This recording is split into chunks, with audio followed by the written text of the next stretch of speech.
Hey, this is Matt once again. What about the video? This is a paid request, this time for Bobby. Thank you so much for that. And for those interested in requesting pretty much any type of videos, topics, reactions, commentaries, whatever it may be, feel free to send it either directly to my PayPal or join my Patreon. Both links are down below in the info box. Now this is for a DreamWorks animated film called Monsters vs. Aliens, which I had seen this. I actually saw this when I worked at the video store back in the day. This came around 2009. So I was working at that store, Mr. Movies, and when I got the DVD, I was able to rent them for free because workers were able to see them for free. And just any movie that came out, well, I'll give it a watch and see whether I like it or I don't. And this, I felt then like I felt now, this was a harmless, superficially fine kids movie. It's got some pop culture references, including the theme from Beverly Hills Cop, Axel F. The voice cast does a reasonable job. You got Reese Witherspoon, you got Seth Rogen, which I could deal with in this movie, Kiefer Sutherland, Will Arnett, Rainn Wilson, Hugh, Laurie, who I remember from the TV show House MD, which I'm a big fan of. Long story short, Reese Witherspoon's getting ready for a wedding.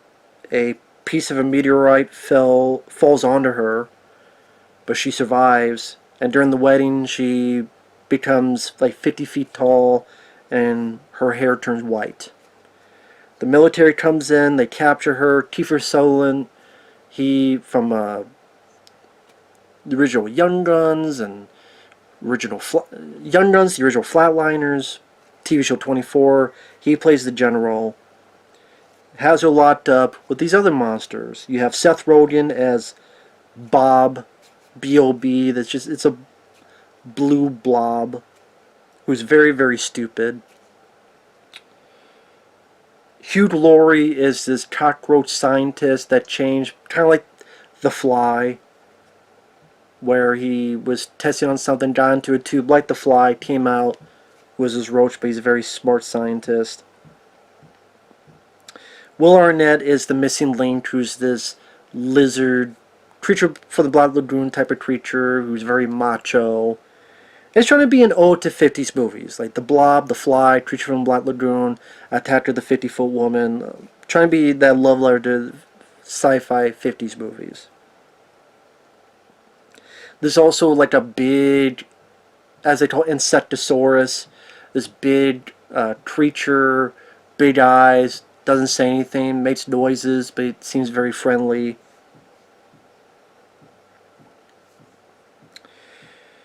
And before she's barely trying to deal with this situation, she is forced with these other monsters to fight this big robot.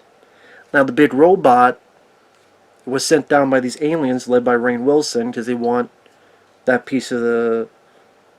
They're ready to invade. And so they try to do what the president of the U.S., I think Stephen Colbert voices him. So at first they try to do like the Close Encounters. And then he starts playing the piano, and it's the Axel F theme from Beverly Hills Cop. I love that music, love that theme. Robot things, feels like he's going to shake the president's hand, but goes crazy, starts firing anything. So then our monsters, Reese Witherspoon, Bob, Hugh, Laurie, and the missing link, and all 5 of them are sent to San Francisco, where this robot's at, and they fight it.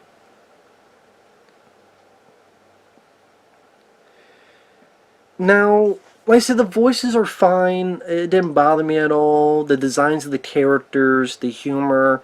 Again, there's some pop culture stuff in it. Some of the humor kind of indifferent on, like the president being so stupid, and there's like a big red button. You don't press it. No, that just the nuclear weapons launched. And he's like, well, which button? Just be a latte. That button.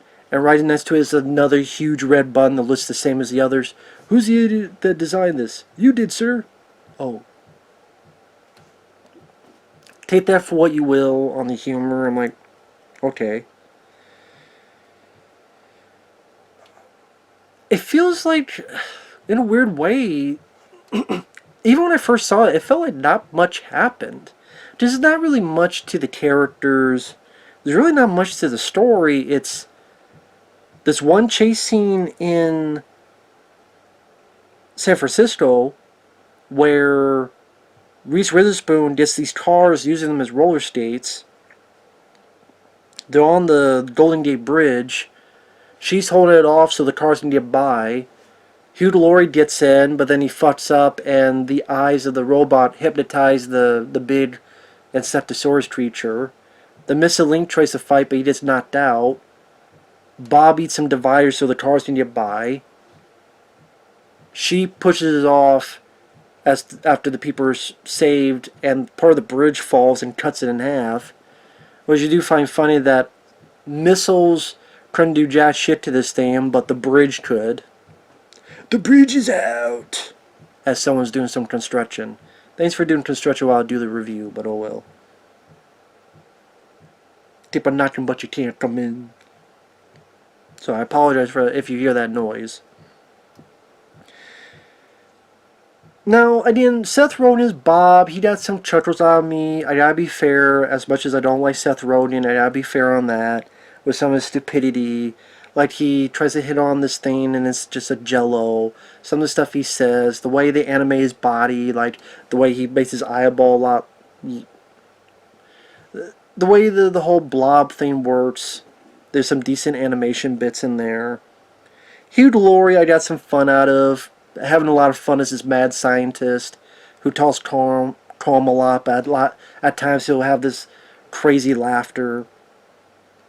And again, being a fan of Hugh Laurie from the TV show House, it was nice to hear his voice and see him having fun.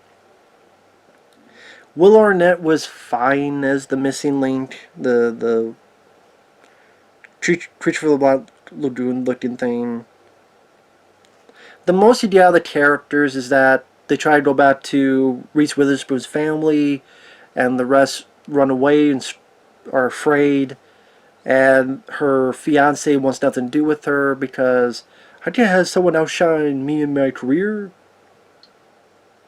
Like, that's as deep as it goes.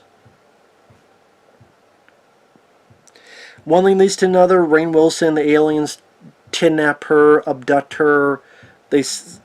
The power she got from the meteorite, they suck it out, and they use that so that the alien could create like clones of himself and such, and they're ready to invade. The other monsters go in to save Susan, Reese Witherspoon's character. And, they rescue her.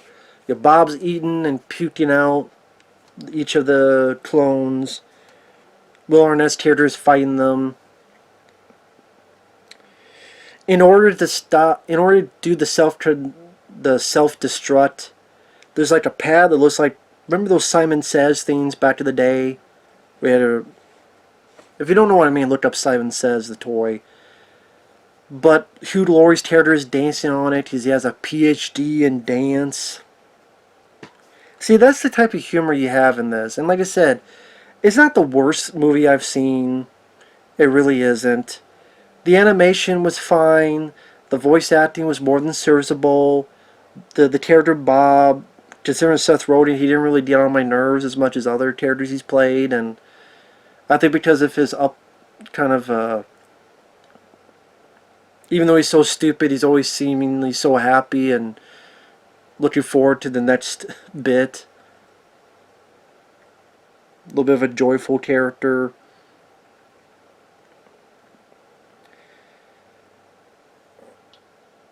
But yeah, I mean, there's just not a whole lot to it. I mean, the aliens never feel as threatening. The jokes, again, other than pop culture or some really, trying to be very goofy stuff,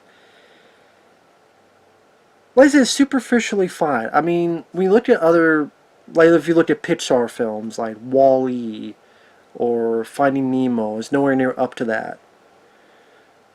It's nowhere near bad, though, as like Norm of the North or those movies.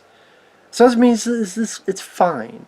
It goes at a decent enough pace. It's not that boring. In a weird way, like I say, it doesn't feel like much happens. She changes. She's caught. This chase battle in San Francisco, taken, rescue, the end. I'm like, wow, I don't know, it didn't seem like there was a whole lot of other stuff happening. I don't know how else to put it.